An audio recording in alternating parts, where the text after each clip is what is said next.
আমার প্রিয় বন্ধুরা, সোমনাথদার কোচিং সেন্টারে তোমাদের সবাইকে স্বাগত। আজকের ভিডিওতে থাকছে এবিটিএ মাধ্যমিক টেস্ট পেপার 2023-24 গণিতের 157 পেজের সমাধান।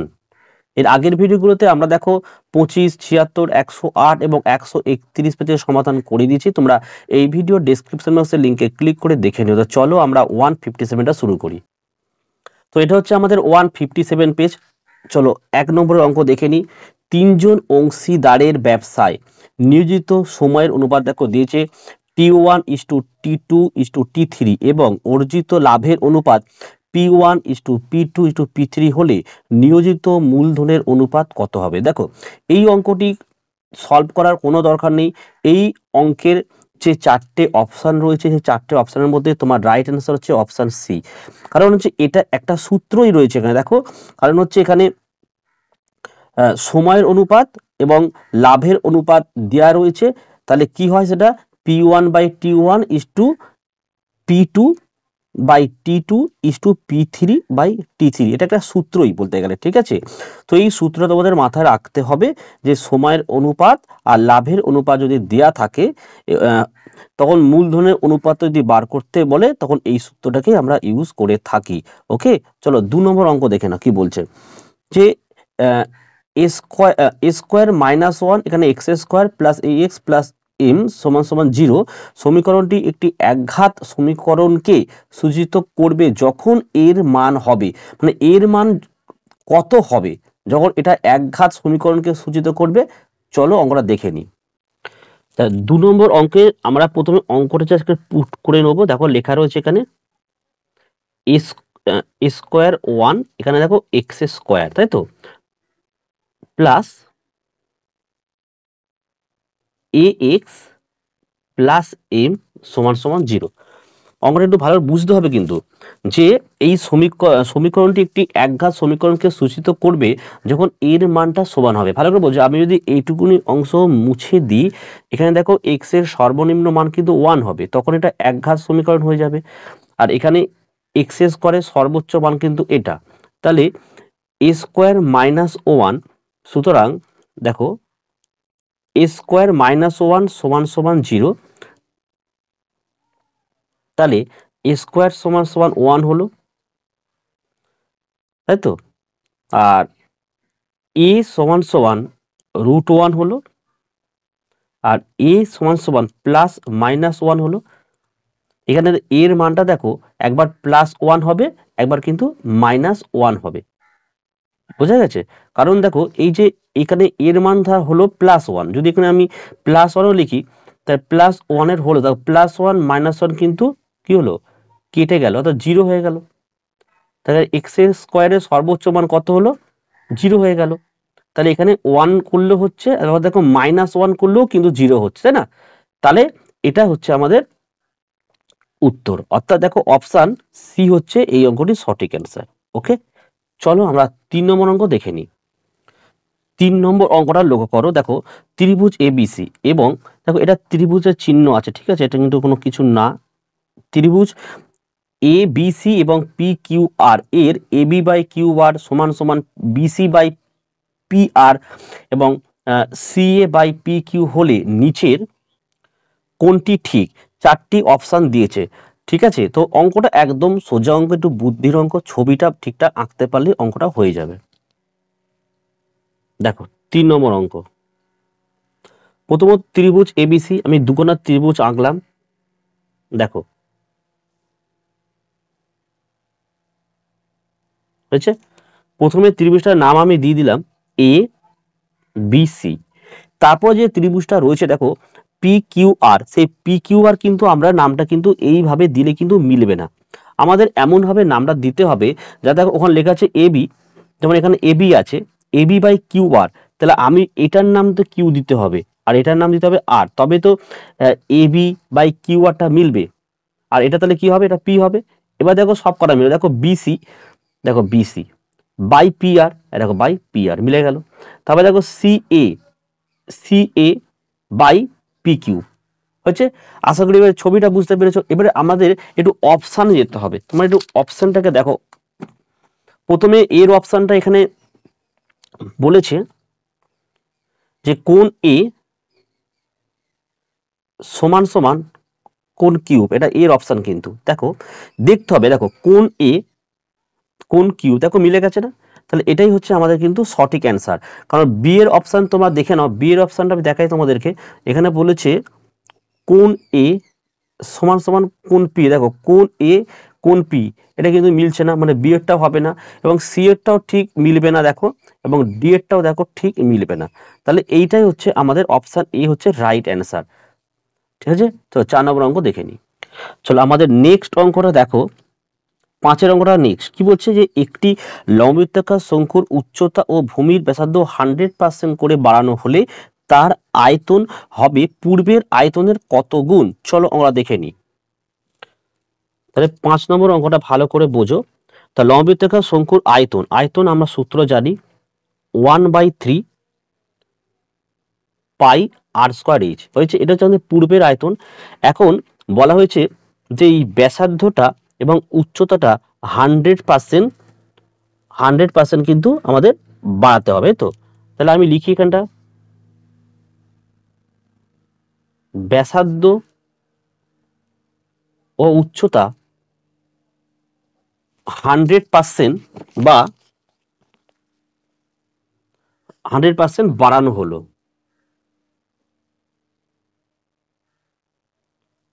তাই তো? তাহলে যেটা আর স্কোয়ার আছে, যেটা আর স্কোয়ার রয়েছে, সেটা আমি লিখতে পারি যে এখানে তোমার ব্যাসার্ধ দ্বিগুণ হবে, 2r হবে, 2 হ্যাঁ 2r হবে, আর এইচ মানে উচ্চতা 2h হবে। তখন শঙ্কুর আয়তন দেখো, লম্ববৃত্তাকার শঙ্কুর আয়তন সূত্র 1/3 পাই আর স্কোয়ার এইচ। তাই কি হলো এখানটা 1/3 পাই বসে গেল, 2 দুগুণে 4, 4r স্কোয়ার ইন্টু 2h, তাই তো? তাহলে এখানে কতটা দেখো, 4 দুগুণে 8 হলো, 8টা লিখে দিলাম, ভেতরে যেমন ছিল 1/3 পাই আর স্কোয়ার এইচটা লিখে দিলাম। তাহলে এইটা দেখো আমাদের সেই পূর্বের আয়তন কত গুণ বৃদ্ধি পেয়েছে, 8 গুণ বৃদ্ধি পেয়েছে। তাহলে আমাদের অপশন হচ্ছে বি। ওকে, চলো আমরা 6 নম্বর অঙ্কটা দেখে নিই। দেখো আমাদের নেক্সট অঙ্কটা হচ্ছে 6এরটা। কি বলেছে, 2 3 5 6 2 4 2 8 9 4 5 4 7 4 4 তত্ত্বগুলির সংখ্যাগুলো মান কত? দেখো একটা সিরিজে যতগুলো সংখ্যা থাকবে সব থেকে যে সংখ্যাটি বেশিবার থাকবে সেটাই সংখ্যাগুলো মান। তো এখানে আমরা দেখতে পাই 4 সংখ্যাটি মনে হয় সবার থেকে বেশিবার রয়েছে। দেখো 1 বার রয়েছে, 2 বার রয়েছে, 3 বার রয়েছে, 4 বার রয়েছে, 5 বার রয়েছে। অপশন সি হয়ে যাবে আমাদের অ্যান্সার। ঠিক আছে, এবারে 2 দাগের 1 নম্বর অঙ্ক দেখে না, শূন্যস্থান পূরণ করো। একটা কি বলেছে, যে বার্ষিক চক্রবৃদ্ধি সুদের হার r% এবং প্রথম বছরের মূলধন p টাকা হলে দ্বিতীয় বছরের মূলধন কত টাকা হবে? তাহলে 2 দাগের 1 অঙ্ক, অঙ্কটা একদমই সোজা। কারণ বলছে দেখো বার্ষিক চক্রবৃদ্ধি সুদের হারে r% এবং প্রথম বছরের মূলধন p টাকা হলে দ্বিতীয় বছরের মূলধন হবে এটা, দেখো p1 প্লাস r/100। এর মাথায় কিন্তু কিছুই বসানো যাবে, কারণ যেটা তোমার দ্বিতীয় বছরের মূলধনটা হচ্ছে, তাই এটা কিন্তু আর হবে না, মাথায় কোনো এন বা টি তোমাকে লিখতে পারবে না। এটাই হচ্ছে তোমাদের এই অঙ্কের অ্যান্সার, শূন্যস্থানে কিন্তু এটা লিখে দেবে। ঠিক আছে, দেখো 2 দাগের অঙ্কটা আমাদের কি বলেছে, যে 48-এর দুটি উৎপাদক বলেছে এ এবং বি হলে এ ভেরিয়াস শূন্যস্থানে কি বসবে? তাহলে এটা তোমার ব্যস্ত অনুপাত হবে, অর্থাৎ এ ভেরিয়াস 1/b করে দেবে, 1/b। কি বললাম, এটা পুরোটা অ্যান্সার হলে এটা এটা ব্যস্ত অনুপাত হবে এ ভেরিয়াস বা এ সমানুপাতিক 1/b। আচ্ছা, একদম সোজা অঙ্ক এটা। 3 নম্বর অঙ্ক দেখে নাও। 3 নম্বর অঙ্কটা দেখো ভালো অঙ্ক হচ্ছে, x sin স্কয়ার 45 ডিগ্রি সমান y হলে x ও y এর মধ্যে সম্পর্ক হবে। দেখো অঙ্কটা দেখো 2 নম্বর অঙ্কটা বলেছে এক্স, সরি এটা হচ্ছে আমাদের 3 নম্বর অঙ্ক, এক্স সাইন স্কোয়ার 45 ডিগ্রি সমান সমান ওয়াই, তাই তো? তাহলে এক্স আর ওয়াই এর মধ্যে সম্পর্ক কি? তো দেখো এক্স আমরা লিখলাম ইন্টু সাইন স্কোয়ার 45, সাইন 45 এর মান হচ্ছে 1/2, তাহলে 1/2 এর হোল স্কোয়ার হলো, সরি 1/√2, 1/√2 কিন্তু সমান সমান ওয়াই, তাহলে এক্স ইন্টু এটা হাফ হবে 1/2 সমান সমান ওয়াই। তাই কি দাঁড়াবে দেখো, এক্স কে 1 দিয়ে গুণ করলে এক্স, অর্থাৎ x/2 সমান সমান ওয়াই, তাহলে এক্স ইকুয়াল টু 2y। তাহলে এটি তোমরা শূন্য স্থানে কিন্তু বসাবে, কারণ এক্স এবং ওয়াই এর মধ্যে এটাই হচ্ছে সম্পর্ক। ওকে, চলো 4 নম্বর অঙ্ক দেখি। আচ্ছা, আমাদের নেক্সট অঙ্ক 4 নম্বর দেখো, বলছে ঘনকের মোট কর্ণের সংখ্যা এবং প্রান্তিকী সংখ্যার সমষ্টি কত হবে। দেখো টোটাল এখানে তোমরা লিখবে 4টে হচ্ছে কর্ণ, মোট কর্ণ এবং প্রান্তিকী হচ্ছে 12, টোটাল 16 লিখবে। তাই এটা উত্তর হলো আমাদের 16। নেক্সট অঙ্ক দেখো তোমরা, পাঁচেরটা দেখো, summation F I x I বা সামেশন এফ আই এই সূত্রের সাহায্যে যৌগিক গড় নির্ণয়ের পদ্ধতি কি বলা হয়? প্রত্যক্ষ পদ্ধতি, পয়রা ফেলা, তয়জ ফেলা, কিও, প্রত্যক্ষ পদ্ধতি বলা হয়। আচ্ছা, এবার দেখো 6টা 3টি ক্রমিক সনবাতি ধনাত্মক সংখ্যায় গুণফল 64 হলে তাদের মধ্য সনতি হবে কত? এটা তোমার 4 হবে, কারণ 64 ঘনমূল করলে কত হবে? 4ই হবে। ঠিক আছে, হয়ে গেল এটা। দেখো 3-এর দাগের 1-এর অঙ্কটা সত্য মিথ্যা দেখে নাও, যে বার্ষিক 5% সরল সুদের হারে 10 বছরের কোনো আসল ও তার সুদ আসলের অনুপাত। দেখো এখানে হচ্ছে আসল আর সুদ আসল 2:3 হবে 10 বছরে। অঙ্কটা একটু আমাদের দেখে নিতে হবে যাচাই করে, যা ঠিক না ভুল। দেখো 3-এর দাগের 1, তাহলে অঙ্কতে কিন্তু বলেই দিয়েছে। দেখো আসল হচ্ছে এখানে পি, আমরা ধরে নেবো এখানে 2:3, মানে ধরি 2x ধরলাম, তাই তো। আর সুদ আসল মানে প্রিন্সিপাল প্লাস ইন্টারেস্ট হচ্ছে আমাদের 3x। তাহলে এখান থেকে আমরা ইন্টারেস্টটা যদি বার করে নিই 3x মাইনাস 2x, তাহলে হচ্ছে আমাদের x হচ্ছে। এবারে আমরা সুতরাং দেখো ইন্টারেস্টের সূত্র আমরা জানি যে i সমান সমান PTR বাই 100। এখানে p মানে হচ্ছে আমাদের 2x, p হলো t এর মানটা আমাদের দেখো এখানে বলে দিয়েছে অঙ্কতে, না t এর মানটা আমাদের বার করতে হবে। আর r এর মানটা দেখো বলেছে বার্ষিক 5%, 5/100, ঠিক আছে। আর এই যে আইটা রয়েছে এটা তো বার করেছি এখানে এক্স, ওকে, এদিকে এক্স, এখানে এক্সটা কেটে দাও, তাই তো।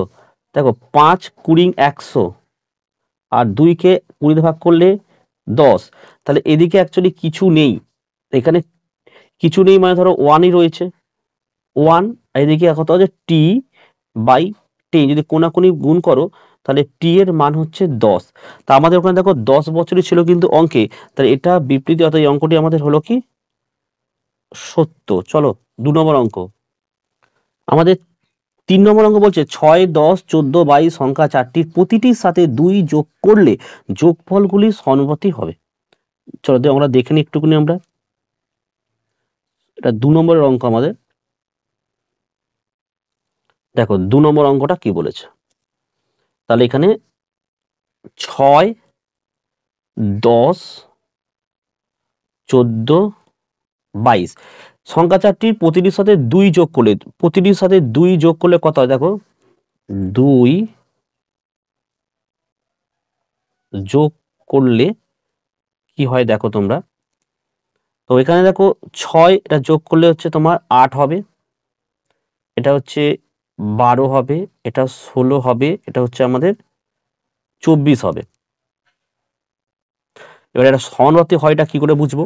দেখো 8:12 16:24, তাহলে কি হবে দেখো 8 বাই 12 সমান সমান 16 বাই 24। আমি যদি 4 দিয়ে কাটি দেখো 4 দুগুণে 8 আর 3 4 12। আর যদি এটা আমরা 8 দিয়ে কাটি দেখো 8 দুগুণে 16 আর 3 8 24 হয়, তাহলে এটা কিন্তু সমানুপাতি হয়েছে, তাহলে এটা আমাদের সত্য হলো। আচ্ছা, আমরা 3 নম্বর অঙ্কনের পড়ি। দেখো বলেছে যে দুটি বিন্দুর সংযোজক সরলরেখাংশ তার একই পার্শ্বে অপর দুটি বিন্দুদের দুটি অসমান কোণ উৎপন্ন করলেও 4টি বিন্দু সমবৃত্তস্থ হবে। তো এই 4টা কিন্তু মিথ্যা হবে। কারণ হচ্ছে দেখো এই যে দুটি অসমান কোণ উৎপন্ন করলে দুটি সমান কোণ উৎপন্ন করলে তবেই তো 4টি বিন্দু সমবৃত্তস্থ হবে। ঠিক আছে, তো একটু মিস্টেক হলো, এটা আমাদের 3 নম্বর অঙ্ক হলো। ঠিক আছে, 3টা হলো আমাদের মিথ্যা। এবার 4 নম্বর অঙ্ক দেখো কি বলছে। 4টা বলেছে একটি নিরেট অর্ধগোলকের বক্রতলের ক্ষেত্রফল এবং সমগ্রতলের ক্ষেত্রফল সমান।